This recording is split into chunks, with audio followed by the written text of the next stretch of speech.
Result कब आएगा। और दूसरी बात यह है कि सर जो सर्कुलर जारी होते हैं हमें तो एक ऐसा पर्चा सा मिल जाता है नोटिस जैसा, और उसमें लिखा होता है जी 15 अप्रैल को रिजल्ट आ रहा है तो कल इसको चेक कर लेना। कुछ इस तरीके से देखो, कभी भी कोई ऐसा सर्कुलर जारी हो जिसपे लिखा हो कि 14 अप्रैल को 15 अप्रैल को, ठीक है, इट्स ओके, सर्कुलर जारी होते हैं, नोटिस आते हैं, लेकिन एक बात को विशेष ध्यान रखना, क्या वो पर्चा ऑफिशियल साइट पर है, यूपी एमएसपी पर है, क्या ये आपके मध्य प्रदेश या राजस्थान जो भी जिस के रिजल्ट आने वाले होते हैं बोर्ड के, क्या वो उसके साइट पर है, माध्यमिक शिक्षा परिषद पर है। बिना उसकी जांच करे इनको सर्कुलर करना, इनको शेयर करना, ये ठीक भी नहीं है। और देखो ये इतना बड़ा हुआ भी नहीं है कि रिजल्ट हो गया, रिजल्ट क्या आएगा, कब आएगा, ये कोई बड़ा हुआ नहीं है। इस पर लगातार लोगों ने वीडियो पे वीडियो बनानी शुरू कर दी, ऐसा लग रहा है जैसे कि मंगल ग्रह से कोई एलियन उतरने वाला हो, रिजल्ट ना हो एलियन हो गया हो। तो बहुत, मैं इस पे वीडियो भी नहीं बनाना चाह रहा था, लेकिन हमारे तो सम्मान समारोह का एक डेट देना होता है, तो इसी वजह से हम आपके सामने हैं। चलिए, तो 10th-12th के रिजल्ट कब आएगा, और ये भैया मार्केट में बहुत जोरों शोरों पे चल रहा है, बच्चे उम्मीद लगाकर बैठे हैं, पेरेंट्स चप्पल मजबूत कर रहे हैं अपनी, समझ जाओ, है ना। जिनके कम नंबर हैं, मम्मी एकदम से वो डंडा घिसकर तैयार करके बैठी हैं, है ना, पापा अपनी चप्पल लगाकर सीख करके बैठे हैं, अगर इसके कम नंबर आए तो पकड़ लेंगे। हाँ, कुछ जो पेरेंट्स हैं वो मिठाई भी तैयार करके बैठे होंगे कि हाँ जी बिल्कुल टॉपर्स बच्चा होगा तो मिठाई खिलाएंगे। चलिए तो शुरुआत करेंगे। सबसे पहले देखो, कहानी ही यही है कि जी रिजल्ट कब आना है, 10th एंड 12th का रिजल्ट कब आना है। सबसे पहले क्या हुआ, 15 अप्रैल को एक नोटिस जारी हुआ, 15 अप्रैल को एक नोटिस जारी, मतलब 15 अप्रैल के लिए कि रिजल्ट आएगा, लेकिन रिजल्ट नहीं आया क्योंकि वो फेक था। माध्यमिक शिक्षा परिषद ने भी इस पर प्रतिक्रिया दी कि भैया फेक है, ऐसा नहीं होता, साइट पे जाकर देखना है, या फिर कोई विश्वसनीय चैनल हो वो बताएं।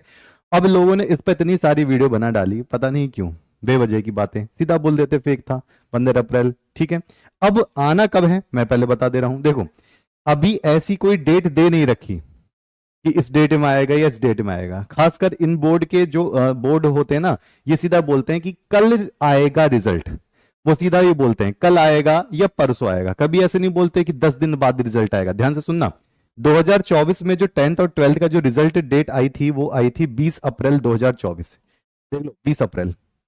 और लगभग लगभग जो 2024 में जो डेट शीट बनी थी वही 2025 की डेट शीट जैसी थी, यानी कि फरवरी के लास्ट से एग्जाम शुरू हुआ था और वही 9 मार्च तक ये खत्म कर दिए थे। अब इस बार तो 12 को खत्म हुआ था। तो अगर पिछली बार 20 अप्रैल को आया तो इस बार संभावित है कि इस बार भी 20, 21 या 22 को आपको इनमें से कोई एक डेट पर रिजल्ट मिल जाए। अगर ये बहुत ही ज्यादा लेट कर सकते हैं तो 25 तक ये दे सकते हैं। तो 20, 21, 22 तक तो ये आपको संभावित मिल ही जाना है। तो पिछली बार 20 था, इस बार 20, 21, 22 में से एक मिलेगा। ये मैं हर बार बताता रहा हूं, तो इस टाइम तक तैयार रहना। दूसरी बात क्या है कि भैया जब आपका अपना रिजल्ट निकले तो जो रिजल्ट आप निकालते उसका प्रिंट या स्क्रीनशॉट खींच के रख लेना, क्योंकि जो हार्ड कॉपी अंक तालिका मिलती है आपको 10-12 की, जो मार्कशीट मिलती है वो आपको कुछ दिन बाद मिलती है, तो उसको संभाल के जरूर रख लेना, अपने नंबर संभाल के जरूर रख लेना। फिर हम आप RW टॉपर से संपर्क करेंगे ही, जैसे कि हमारे बैच में एनरोल वाले बच्चे जो होते ही हैं। अच्छा, फिर मैं और बातें बता दे रहा हूं जी, रिजल्ट तो आ जाएगा, हम टॉपर बन भी जाएंगे। What about the award function, सम्मान समारोह का क्या होने वाला है? तो सम्मान समारोह का भी बिल्कुल बात करेंगे।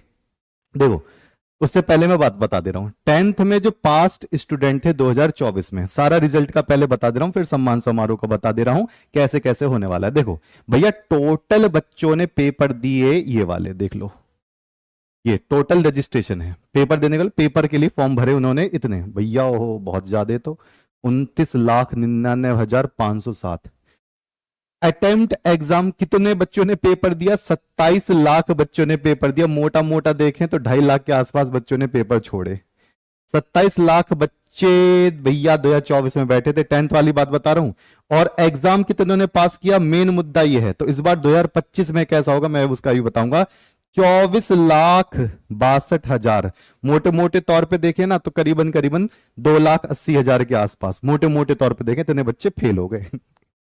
इतने बच्चे गए, कहानी सोचो, 2 लाख 2.5 लाख के आसपास बच्चे फेल हो रहे हैं।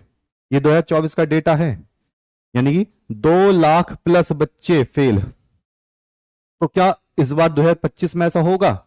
जरा 12th की बात करें तो टोटल रजिस्ट्रेशन थे 25,25,801 और अटेम्प्ट एग्जाम कितने लोगों ने अटेम्प्ट दिया?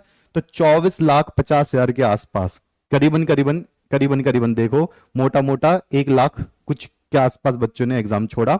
एग्जाम में कितने लोग पास हुए? तो देखना ये तो बहुत ही अचंभित है, 20,26,000, यानी कि अगर देखें ना तो 4 लाख प्लस बच्चे फेल थे इसमें। 4 लाख बच्चे फेल, चार मोटा मोटा देख लो भैया, 4 लाख प्लस बच्चे गए। ये कौन से बच्चे होते हैं? देखने वाली बात है ना, जरूरी कि साइंस में आर्ट में सब कुछ मिलाकर मैं बता रहा हूं।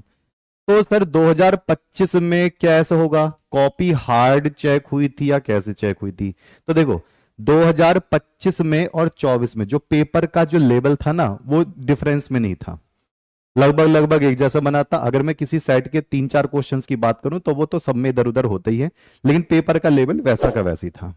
जब पेपर का लेवल वैसा का वैसे ही था तो हो सकता है कि जो कॉपी की चेकिंग है वो वैसी ही हो जैसे होती आ रही, यानी कि जो इनमें अंक में ज्यादा सुधार होने की गुंजाइश मुझे नहीं लग रही, बट फिर भी हो सकता है कि 4 लाख से कम ही बच्चे ऐसे हों जो पास ना कर पाए। तो 2025 की अगर आंकड़े की बात करें तो मोटे मोटे तौर पर मैं सीधा बता दे रहा हूं कि जितने भी टोटल बच्चे हैं, जैसे 4 लाख बच्चे पिछली बार फेल होते हैं, ऐसा हो सकता है कि 3.5 लाख बच्चे इस बार फेल हो। और वो कौन से बच्चे होते हैं? जो लास्ट टाइम पर पढ़ना शुरू करते हैं, जी लास्ट टाइम में पढ़ेंगे, मजे कर देंगे, ऐसे कर देंगे, वैसे कर देंगे, और टप से निकल जाती गाड़ी उनकी। हाँ, एक उनकी भी दिक्कत है, जी सर हमारा बायो से मैथ कर दिया था, मैथ से बायो कर दिया था, हम लास्ट में बीमार हो गए थे, वो उनका जेन्युइन रीजन होता है, उन बच्चों को मैं फेलियर मानूंगा भी नहीं। तो इम्पैक्ट पड़ेगा 2025 में, इम्पैक्ट पड़ेगा। कॉपी चेकिंग आसान हो सकती है क्योंकि पिछली अगले साल चुनाव है, आप समझ सकते हो, मैं इनडायरेक्टली इन चीजों को बोल रहा हूं। तो ज्यादा से ज्यादा बच्चे क्लियर हो जाएंगे जिन्होंने मेहनत करी है।